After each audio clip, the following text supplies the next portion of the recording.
Hi, this is Ibarionex from the Candid Frame. Today I want to talk about the moment. A lot of street photography revolves around this concept that Henri Cartier-Bresson created called the decisive moment. This fraction of a second where something special, magical happens in front of the camera lens that makes the picture exceptional. A moment that's so special that a beat before or after would result in a photograph that just doesn't work. But at that key moment, when everything converges, subject, background, lighting, when all of that stuff comes together, the photographer's challenge is to be able to take that moment and capture it in the frame. And when we take a look at a lot of the street photography that's out there on Flickr, on Instagram, or elsewhere, those aren't special moments for the most part. For a lot of those images, there's nothing happening. There's no there. I'll see a lot of images, typically of people walking down the street, and there's nothing special there. There may be some nice lighting, there may be an interesting character in the frame, but when I take a look at the image and I start taking it apart and trying to see it as whether or not it has that something special that really arrests my attention, that makes me want to linger there, it's not there. And that's one of the most difficult challenges that any street photographer faces, is the ability to not only see that moment when it's happening, but to be able to actually anticipate it. And that's one of the things that I want to talk about today. And I chose 3 images to sort of discuss this whole idea of being able to develop a sense of the moment, what it looks like, what it entails, and what we can do in order to capture it. Here's a shot by Aurelian Buendia IV. He shot this with a Nikon D5100 at 1/250th of a second at f1.8, ISO 3200. Now, this is a religious festival, I think, in Spain. I recognize the costumes there. Not sure exactly what the event was, but that's of little importance. Now, this image has setting, and it's something that I've talked about in other videos, where you take a look at the overall background in terms of what's happening within the frame in relation to your subject. So before I talk about the subject, let's look at the setting, right? You have these costume figures that are walking away from the frame. We're obviously in what looks like it to be a European city because of the architecture. And so we have a good sense of place, and we have a sense that this is an event. When you start looking at the image graphically, we have all these implied diagonal lines, not only the walkway, but the figures moving in from the left and the right, the implied diagonals from the buildings, and all of those implied diagonal lines are just leading to this figure in the center of the frame. And the subject itself is kind of interesting. One, because he's walking in the opposite direction as the other figures. He creates a sense of tension as a result of the fact that he's walking contrary to where everyone else is. So he stands out. Also, he stands out because not only is he in the center of the frame, but this area here that's lighter than all these dark tones here helps to create a level of contrast. You can even see it here in this area here, the lightness of the buildings compared to his headdress here. All of it creates this really strong contrast. So we have these diagonal lines, we have this strong contrast. We also have the subject being the sharpest element in the frame. Even though the lens is wide open, the focus is right on the center of the composition. So we have all these visual elements that are coming together. A lot of these things that the photographer really could have anticipated as this scene was being revealed to him. So this guy was either standing there or was walking in the opposite direction. I'm not sure which it was. But as the photographer was positioning themselves, they could see all these other things. So they could decide exactly, well, where am I going to place myself? Where am I going to stand in order to make the photograph? And a lot of photographers, they would go in there and they'd make a single shot and they'd go on and shoot something else. But the challenge is when you have the potentiality that this scene provides, waiting for that moment where something interesting happens. So let's assume that this guy is just standing there, that for some reason he's decided to just stop. He has a video camera in his hand, which seems odd considering the outfit and everything everyone else is wearing. So that's kind of odd. But what makes the shot is not the fact that he has this video camera in his hand. It's the gesture of him raising his hand up to his neck. Now, that doesn't seem like a particularly dramatic gesture. It's not a big dramatic action. It's not like this penultimate action, say, like of a football player throwing the football and it leaving the tips of his fingers. It's not that dramatic. But look at that gesture and see how much of a difference it makes in terms of the gravity and the impact of the shot. For me, it does that. Imagine if this guy had been standing there and simply had the video camera to his eye, or had his hands down to at his side, looking at the procession moving past him. It wouldn't be as interesting as this gesture of him adjusting his headpiece, is what I'm assuming. But that gesture is the kind of moment that I'm always looking for. When I'm shooting on the street, I don't want yet another picture of someone just walking down the street. I want something where that person is interacting with someone else. They're either reacting to something that someone has said, or they're reacting to the environment that they're in, or they're just doing something interesting with their body, with their facial expression, with their hands in this particular case. Because I think that with all the positive strengths that this overall composition has, waiting for that key moment is still key.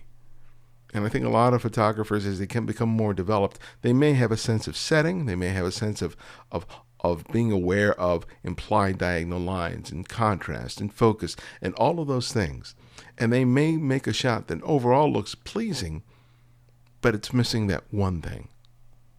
And I think in this shot, what makes it good is that gesture. Here's another shot by Demi Serre, shot with a Canon 6D at 1,250th of a second at f2.8, ISO 800. Image is called Happy Little Girl with a Yellow Balloon. Now, this is just a wonderful photograph of a girl playing with a balloon. And how many times have we seen this in our lives and have attempted to make a good photograph of it? And most of the photographs are okay, or they're wonderful because they're just our kids. But when we make these pictures of other people's children or complete strangers, the idea is, well, we don't have that emotional attachment because we don't know them. So at that point, you're really dependent on the photographer utilizing all his skills as a photographer in order to make an interesting image. Now, this image, like the one before, has a lot of strengths. One is the simplicity of the setting. We have this, what looks like cobblestone streets. We have the wall. The tones are kind of bluish, which I think was probably accentuated in Photoshop, but that's of no real concern here. It works really effectively here. So you have this color contrast that's happening between the yellow balloon, the girl, and the overall setting. That's great. The simplicity of the overall scene is fantastic too, because we don't have a bunch of distractions. We're using a relatively shallow depth of field. So we're focusing on the girl because she's the sharpest element of the frame. And the balloon, that yellow balloon against that blue ground, it just really pops, as does her hair. But look at the moment. She is about to kick the balloon. And for me, that moment before she actually kicks it has this potential quality to it. A lot of people would shoot the moment that she's actually kicking the balloon or after she's kicked the balloon. I think this moment before that happens is really interesting because there's this tension in her body. We know what's going to happen, right? We can anticipate it happening. And so there's this tension that's created by us knowing what's going to come next. And her focus, the way she's looking down at the balloon, how the line of her body just takes us right there, as well as her eye line, makes this shot a moment. It makes the shot interesting for me. I looked at the shot and I really linger on the shot. It's a simple moment, right? It's just a girl kicking a balloon. But when you take a look at the photograph, oh my God, you feel so much looking at this image. She's so completely engaged in that moment, and so are we as we take a look at the photograph. That's what I'm looking for anytime I'm trying to make a really good photograph. I'm trying to make a moment that will lead people to linger, to stay around for a while, more than just a couple of seconds before they click on the next image. Think about how you view the images in our own Flickr group. You have your mouse in your hand and you're just clicking, waiting for that one image that stops you cold. And if you take a look at those images, there's something that's there that arrests your attention and demand that you take a look at it for more than just a couple of seconds. This image is certainly that for me. Now, you might think that the image after this might be interesting with the ball in the air and her kicking. Maybe that would make just as good of a shot. But I'm asking you to think about being able to anticipate moments. And what thing could you anticipate any better than someone about to kick something? That the implied moment that is about to happen is what adds so much fun to this photograph. We don't have to see her kick that balloon. We don't have to see it flying into the air. We don't need to see her looking up to see where it's going. We kind of read into the picture. We kind of picture what that's going to look like, even though we're not seeing it in this frame. How many pictures do you see where you take a look at that picture and you read an entire story out of it? That's what this picture does. And that's something that I think any photographer would like to be able to achieve in any photograph that they make on the street. Here's a picture by Pho Kyaw, shot with a Nikon D5100 at 125th of a second at f4.8 ISO 400. Now, here's a picture of someone walking down the street, right? I talk about that all the time, right? So that's all that's happening here. This person is not doing anything special, not doing anything exceptional. They're just walking down the street. But what makes this shot interesting? Well, we have a lot of things to like here visually. We have this great light, shadow play. We have this wonderful saturated color. We have this right foot that's slightly elevated. We have the contrast between the yellow purse and the red skirt. And we got these really strong diagonal lines and this contrasting the contrasting movement of the girl from the bottom of the frame to the upper right-hand corner, creating this wonderful sense of movement and tension in the shot. But what's the moment here? I mean, this is basically somebody walking, right? And when I think about moment, I'm also thinking about relationships. I'm thinking about the beats that can happen in a moment. How many times have you made a photograph and you look at it and you go, I shot it too soon or I shot it too late, right? If you've been shooting enough on the street, you know that feeling, going, if I missed it. And for me, Pho here nails it because of the placement of the shadow. We have this frame in this window that's created by the highlight and the shadow. And we can see here they have these two sort of rectangles here. And then we can see the head of the subject here right at the top of the frame.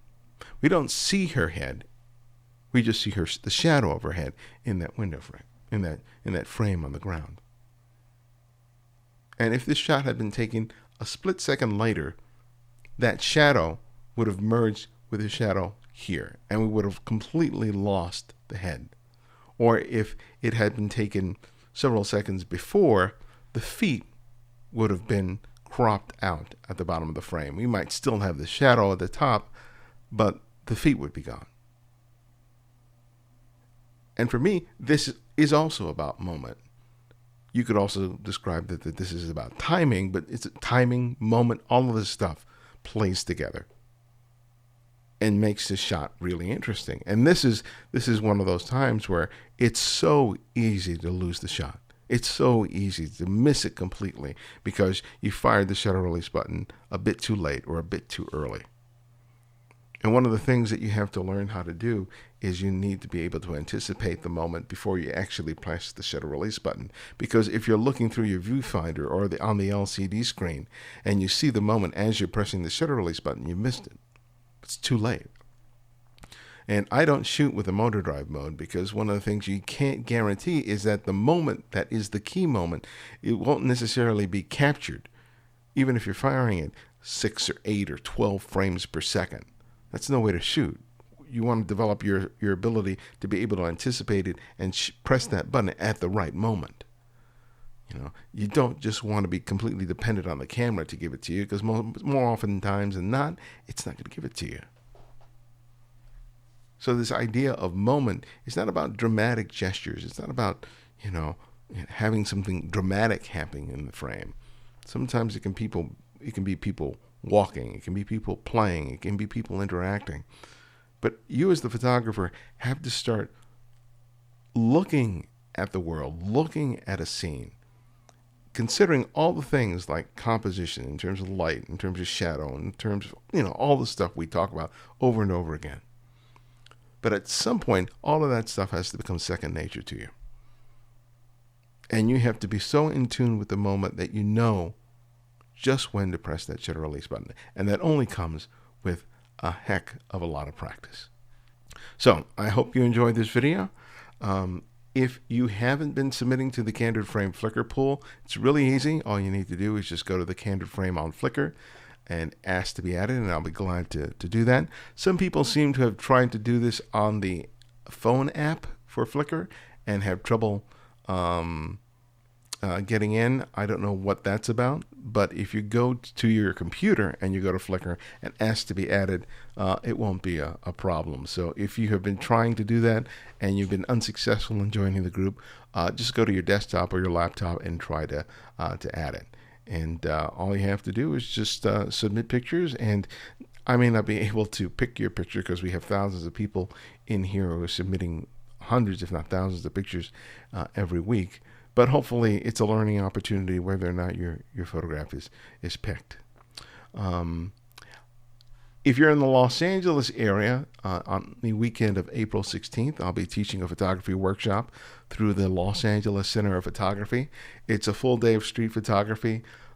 On that day, I'll talk to you about mastering the core features of your camera, how to evaluate light, composition, exposure, for the purposes of making good street photographs. We either go to downtown Los Angeles or the streets of Hollywood, and we spend a good part of the day out there working, and then we come back to the studio and we actually critique the images that were made that day. And the critiquing part is something that I have found that most of my students really appreciate, because they get to see pictures made by their fellow photographers who are out there working with the same material, and they get to see how differently each person saw. And that's always really enlightening, and it's a lot of fun.